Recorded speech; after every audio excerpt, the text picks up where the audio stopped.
kunomcebo wethu omningi ohanjiswa belungu epheshe ubusuku nemini. Akekho umuntu ophinda ahlupheke la. Akekho futhi umuntu ohlupha abanye abantu. While other politicians are busy debating in parliament, Jacob Zuma is in Katlehong actually putting roof over people's head. A family lost their home to fire and had nothing, but the NP party stepped in, built a house, and today Jacob Zuma handed over the keys. But it's what he said after the handover that has everyone talking. He didn't just talk about the bricks, he talks about something that is more important. Let's listen in. Ngokushesha lelizwe lizolunga lithule lithi du. Bophela yonke inkinga ekhona. Ngibatshela abantu ukuthi uma sesiwelile sawelela ngale. Akekho umuntu ophinda ahlupheke la. Akekho futhi umuntu ohlupha abanye abantu. Akekho futhi ongeke asebenze. Bonke abantu bosebenza. Ngoba izwe lethu leli. Oyivile siyomshanga oswazi. Yebo. Mshanga oswazi. Ngoba simbulali phela siyamlapha simbhekisa phambili. Ngifuna niyazi lento ningasho ukuthi inkulumo nje. Kunomcebo wethu omningi ohanjiswa belungu epheshe ubusuku nemini abombayo. Sosha umthetho ukumisa lokuthi ngqi. Akusaphuma into la. Into ezophuma iphuma ngoba isiza thina. Akekho umuntu ozolamba la ezweni lakithi.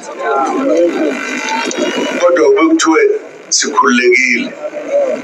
Ingakho ke laba abasiphethizo kwamanje maye babo angazi ukuthi kothiwani kodwa akangayixoxile ngoba ngathiwa ngisusu uthutuva angisusu uthutuva. Siyabonga ngibonga nokuthi nize nonke nizobonakalisa ukuzwana nokubonelela abalimele lapha ekhaya bashelwa indlu yabo. Kwase kuba khona abaqhamuka ukuthi ake sisize.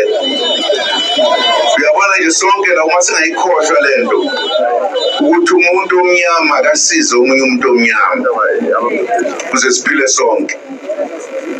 Lapha ke esithi abomkhonto wesizwe akubonaka bokudlala lapho. Odlalayo wabonitshene mina ukuthi ubani ohluphayo mfaka uswazi ushindampela kufanele sikhonzane sigcinane senze konke siyoshintsha ngisho alento kuthiwa amalokishi senze ukuthi kube idolobha efunwa yithini. Ngabe khona umuntu kuthiwa uhlala elokishini kukhona abahlala edolobheni.